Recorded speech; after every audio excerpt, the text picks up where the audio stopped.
In Rapid City with a temperature of only 17, so some of that freezing perhaps on the bridges, the overpasses, basically any pavement that is not treated. So definitely be careful. Earlier this morning, you can see the snow showing up as you get into the windward side of the Black Hills and on up into North Dakota as well. But this entire region is really going to fill in with those darker shades of blue on the radar, and that is your heavier snow.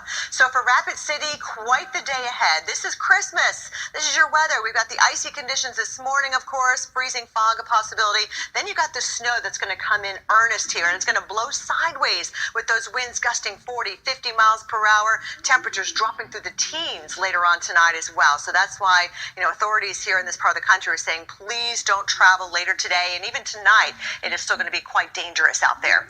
All right, Salt Lake City, let's check on you guys. Winter storm warnings going for you. Light snow reported right now at the airport, 28 degrees, feels more like 15. Your wind is blowing over 20 miles per hour. So that has you bundling up, and if you're a skier, hopefully the chairlifts are operating because it is kind of windy out there. There's your snow right through this morning and on into the early afternoon hours. Temperatures in the 20s, but then that snow will be tapering off. And of course, as you head toward the benches and the higher elevations in the Wasatch, that is where you're going to see the heftier amounts of snowfall. In fact, you see the purple showing up quite nicely. It's all topographic here. The mountains showing up here nicely. 5-6 inches of snow, and of course, even more than that has been reported already across the Wasatch, nearly 2 feet. 32 degrees right now in Minneapolis. You are right at the freezing mark. Raindrops around right now, and it's going to be kind of a mix of rain and snow since you're so close to the freezing mark. And then your wind will get you. It's going to be gusty this afternoon.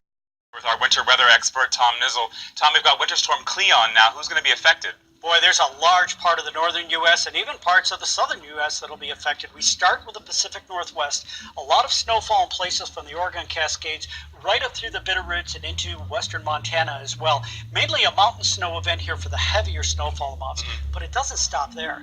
We go into the Rockies as well, the central Rockies. Skiers are going to be really happy because from, the Tetons to the Wasatch and into the Colorado Rockies here, look at these snowfall totals. That's going to be accompanied by some pretty strong winds Tuesday night. So traveling to these locations, you're going to have to be prepared. And I'll tell you, the really hot spot for snow, or I guess maybe the cold spot we'll call it, is going to be in the northern plains, in particular the northern portion of North Dakota and in through northern Minnesota.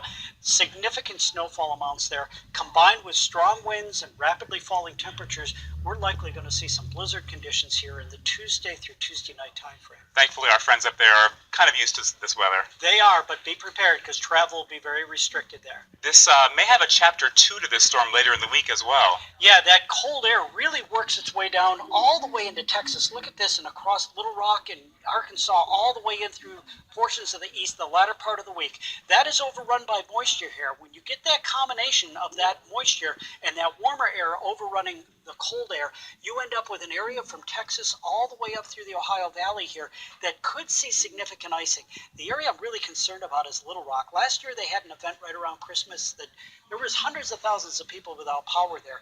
If this plays out the way we anticipate, we could see significant icing in here. So as you get into that Friday and even into the Saturday time frame, Cleon is still going to be around in phase 2. Some possible danger for the east as well. Yes. All right. Thanks, Tom.